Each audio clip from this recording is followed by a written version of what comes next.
You are listening to DecayMag.com. Stacy Cox. Exclusive interview with J.M. Moore, author of The History of the Barclay Hotel. Miss Moore, my name is Stacy Cox with DecayMag.com, and I would like to first take this time to thank you for taking time out of your schedule to meet with me. It is much appreciated. Thank you. Thank you for having me, Stacy. Now, before we start, would you please give us a brief introduction about yourself? Well, I am a former tenant of the Barclay Hotel, which was started all of research on the hotel. When I was living there, I was in the banking industry, which I had worked in the field for about 10 years while living in the hotel. And in about 2008, I knew that something happened in that hotel that prompted me to want to do research on it. But we'll get into the details of what started the book later. But me, basically, I live out in the Inland Empire, and I'm a freelance writer. I currently write for a Los Angeles-based publication. Thank you. Ms. Moore, I must say that I really enjoyed reading your book, The History of the Barclay Hotel, a collection of true short stories, both epic and tragic, and I just could not wait to learn more. Oh, you read the book. Wonderful. Yes, it is a very good read. In your background introduction, you stated that you lived at the Barclay Hotel, of course. Approximately how long did you live at the hotel? I lived there from September 2005 until September 2012. What was the driving force that led to your research and eventually writing a book about the Barclay Hotel history? Well, there was an incident in 2008. As I said before, I was working in the banking industry in downtown Los Angeles, and I had the privilege of being able to walk back and forth to work from my home. And one evening I was, walking home. It was in the evening, and I got in the elevator, was trying to get to my fifth floor apartment when something had happened in the elevator to where it took me straight to the basement, even though I had pushed the fifth floor button. And I thought that was sort of peculiar because the janitor or the maintenance usually needs a key to access the basement level. And I found it odd that it took me there anyway. So the door slid open, and I was just standing there, exposed to its sort of cryptic and menacing disposition. And this overwhelming feeling just engulfed my entire being. And something inside of me said, do not step off of that elevator into the basement. And it was so powerful that I was frightened. I immediately pressed the up button to get to my apartment. That was the pivotal moment when I knew for certain that something unimaginably horrible had happened in that basement. And that's when I started researching the hotel. That is very interesting. And while we're on that, would you care to share and elaborate what stories and rumors you heard during your stay at the hotel prior to doing your in-depth research? I would go to different shops and restaurants in the area, and I heard a lot of the locals saying, oh, so where do you live? And I would say, oh, at the Barclay Hotel, and they would give me this look of awe, like, oh gosh. I'm like, and they would say, I would never live there. I'm like, never live there. What are you talking about? And one gentleman mentioned that he heard that there was a mutilation that took place in the Barclay Hotel. He didn't give any particulars.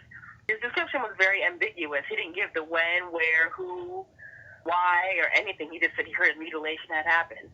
I was like, oh, okay, well, it's probably a rumor, but you never know. And then another occasion, someone said that, but again, I want to know the truth. I want to know exactly what happened. I want to know the facts. I don't want to just base, my stories on hearsay or rumors or what people are writing on the internet. So I decided to go to the Los Angeles Public Library, and I accessed their databases. I also went to FamilySearch.org, and I had to go. It was kind of scary because I'm not sure if you're familiar with the Los Angeles Public Library, but it's like 5 levels underground. And so the historical section was a very basement level of the library, which made it even more eerie to do the research. But I had to learn how to use the microfilm machine to get access to newspaper articles and magazine articles dated back all the way to 1896. And that's when I pulled the facts about what happened. And as I was getting further and further into research, I was finding more telling me I was finding just the body count just started to rise, like 2 bodies, three deaths, 4, 5, 6, 10, 12, and all sorts of different things had happened to these people. And I'm like, okay, this is going to be so, I guess what's the word I would use? It's going to be so common that deaths are happening at this hotel that I should probably compile these stories into one book and make it into something that the community can actually learn about, know the truth about, instead of just hearing rumors about. And that's why I decided to go ahead and make it into a book. Thank you. I did notice that there were quite a few deaths in that hotel, and they were far too common.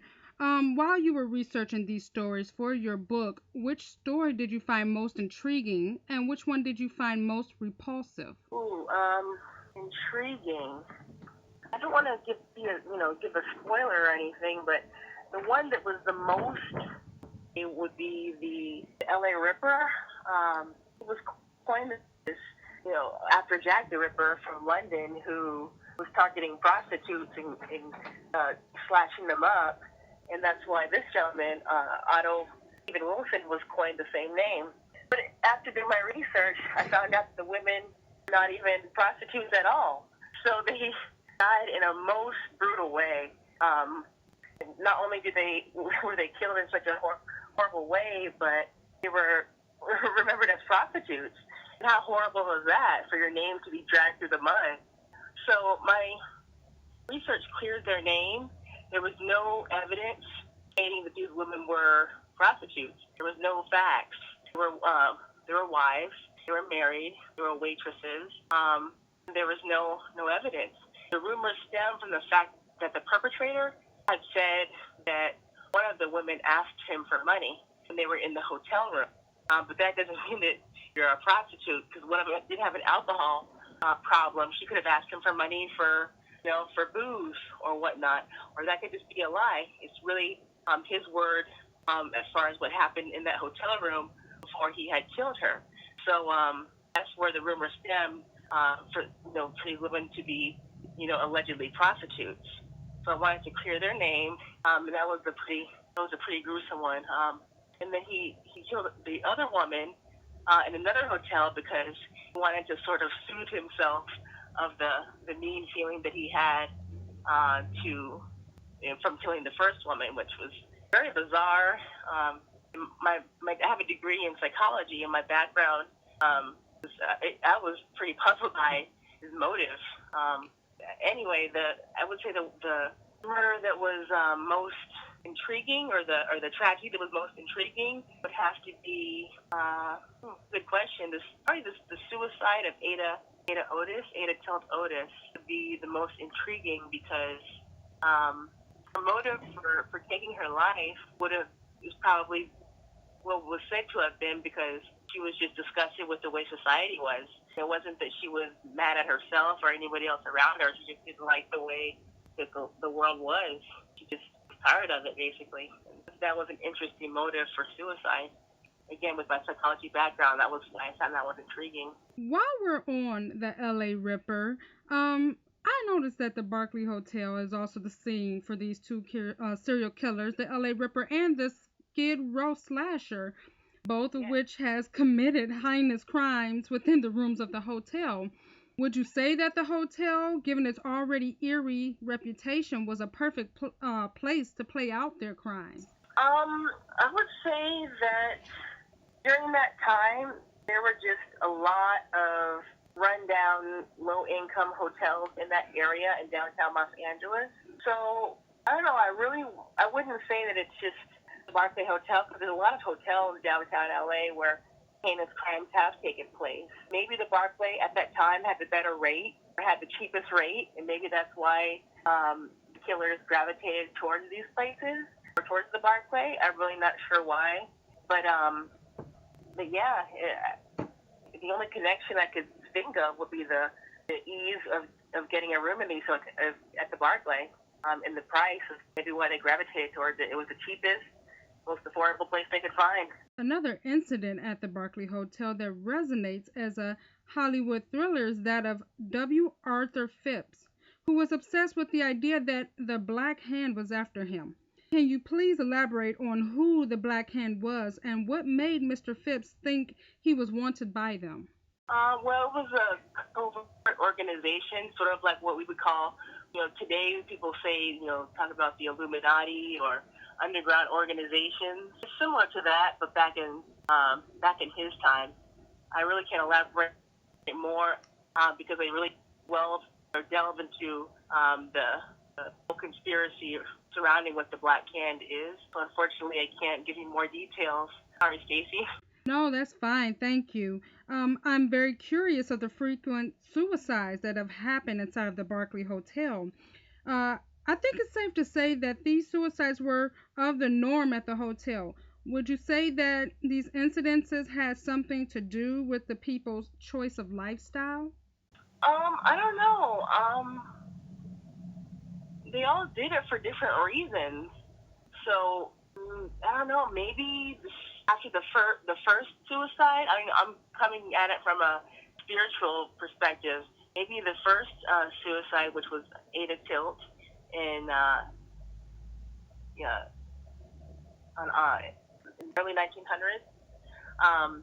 Maybe her suicide was so powerful that her spirit lingered on in the hotel. So afterwards, people sort of felt that sort of sinister feeling and played out their own deaths in that same way.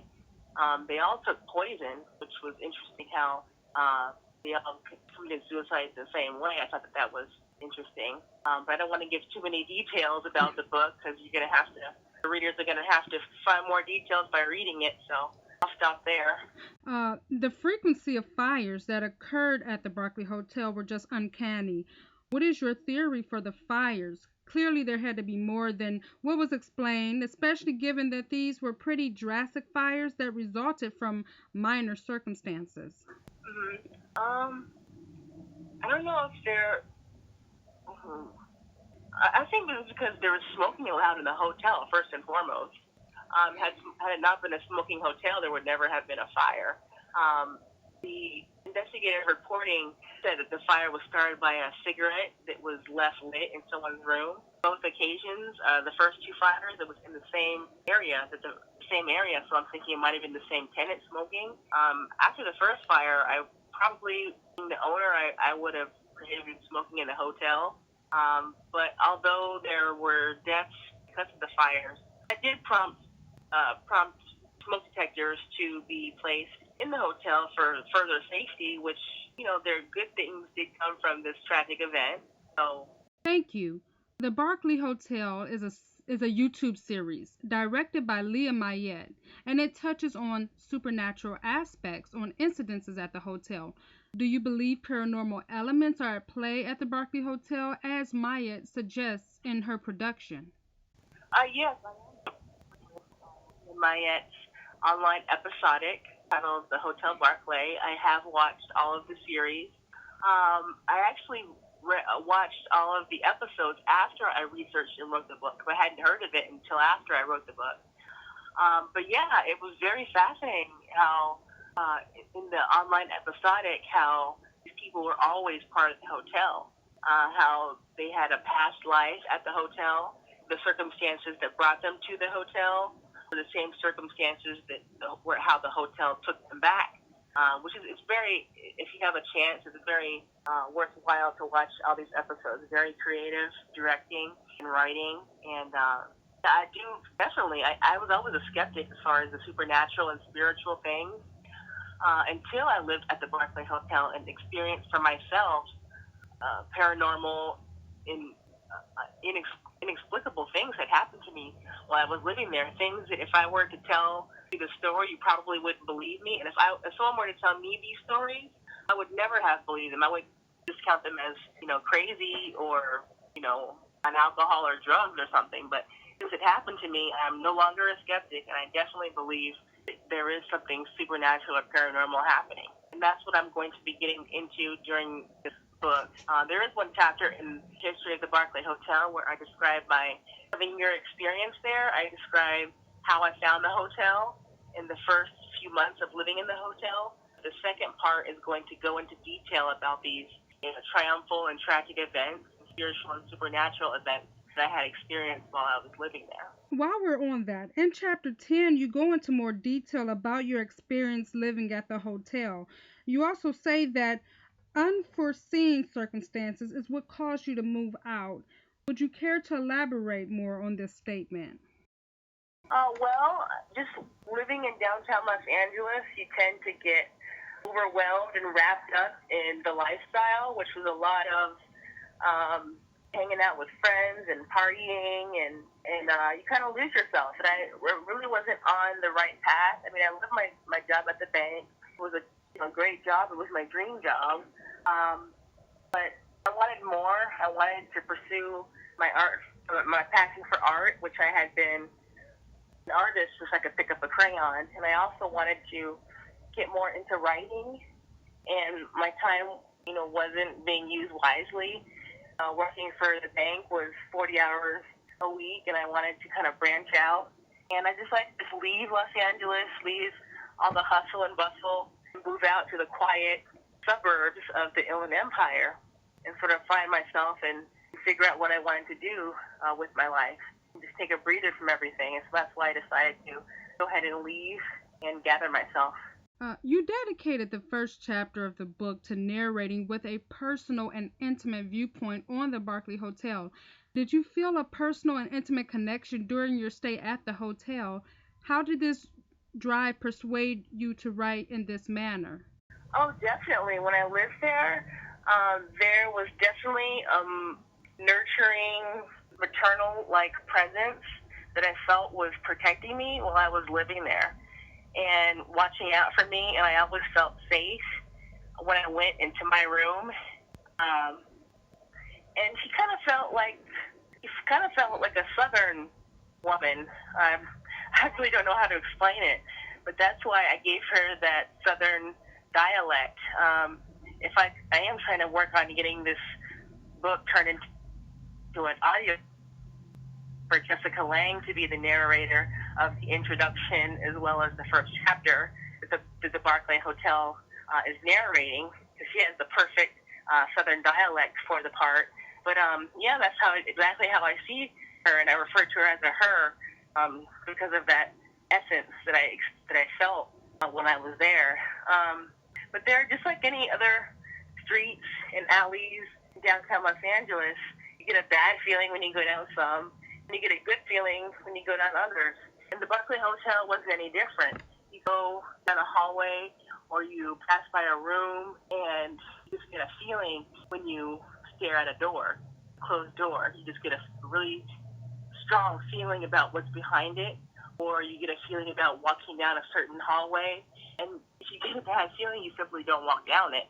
And that's pretty much how I lived at the Barclay Hotel, avoiding certain hallways, avoiding certain floors, or not passing by a certain door.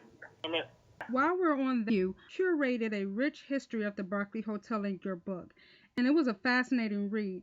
I can't help but to feel all these events were either circumstantial and or coincidental, which led to a possible theory that maybe it's not the Barclay Hotel, but perhaps the land is cursed.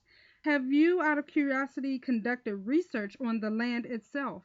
Ooh, now that's a good question, Stacy. No, I haven't gone as far as to research what was there before the hotel was there. Now that you've got me thinking, I am going to start researching it. But no, I haven't.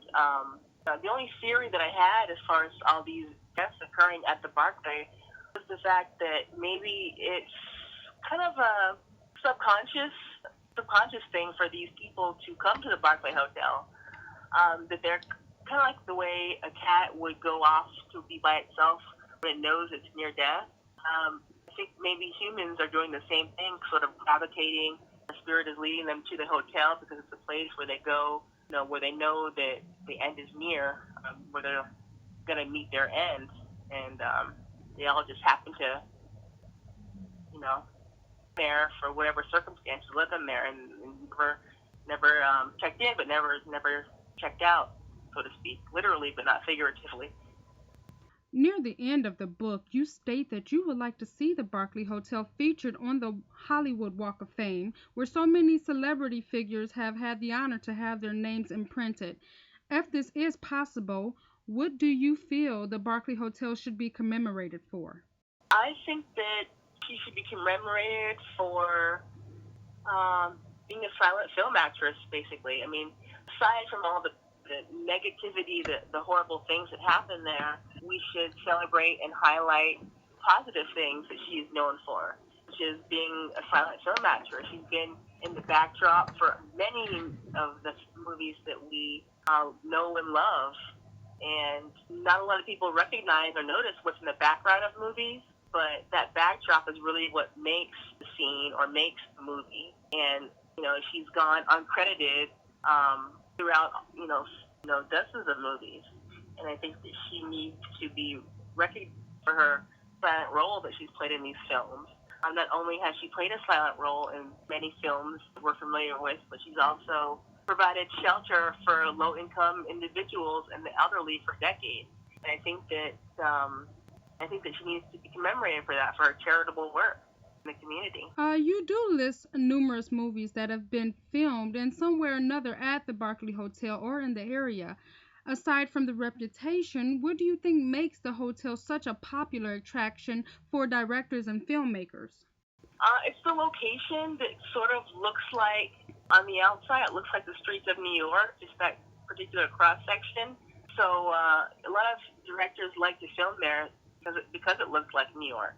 Instead of having to pay the expenses to travel and bring all the actors and equipment all the way to New York, it's like, why not film here in downtown LA? Also, it's so old. It's just the architecture of the building isn't like any of the other buildings. It's got this sort of glamorousness where, right now it's kind of painted, kind of blah. But when the set designers come in, this hotel to look like anything they want to, it's just an amazing transformation.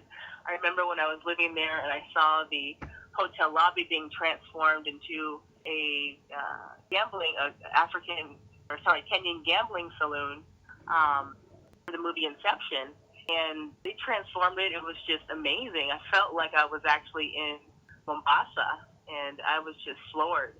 And it's easy to transform this air lobby to something that's just magnificent with a little bit of work, So, and it's efficient, it's cost effective. So I think that's why people gravitate towards the Barclay. And also, she has a maze of a basement where the possibilities of what you can film down there are just endless, and how you can transform it. It's just the sky's the limit. And so if you're online to my official website, you can actually tour the basement in its present state, kind of get a feel of what it looks like. Thank you. Whilst in the middle of talking about your experiences during your stay at the Barclay Hotel, you mentioned that it's too much information for the book and it will have to be revisited in a different book. And I must ask, are you in the process of writing a new book? What can we look forward to in the near future? Well, right now, it's just the concept that I'm toying with. I haven't put anything down on paper yet. Right now, I'm focusing on simply promoting the history of the Barclay Hotel right now. And if it catches on, if people love the book and they want to hear more, then I might go ahead and write the second part. But we'll see how this first book does. Well, Ms. Moore, the platform is open. Please share with our listeners where your novel can be purchased and upcoming public appearances if you have planned. Sure. Official website at www.barclayhotelhistory.com. And if you're in the area, it's also for sale at Stories Books and Cafe. It's a bookstore on Sunset here in California. It's also available on ebook on Amazon.com and Barnes & Noble website. And as far as appearances, there will be a book signing and author reading held at Stories Books and Cafe the aforementioned bookstore on Sunset here in California. It'll be on Friday, May 27th, 2016, and that's going to be from 7:30 p.m. to 9:30 p.m. Well, Miss Moore, I want to thank you again for your time. It was a pleasure to conduct this interview with you today. From myself and all of us at Decay Mag, we extend best wishes on your interesting and exciting book, The History of the Barclay Hotel. Thank you so much, Stacy. Thank you for your interest and for having me, and thank you for reading the book, and I'm so glad that you enjoyed it.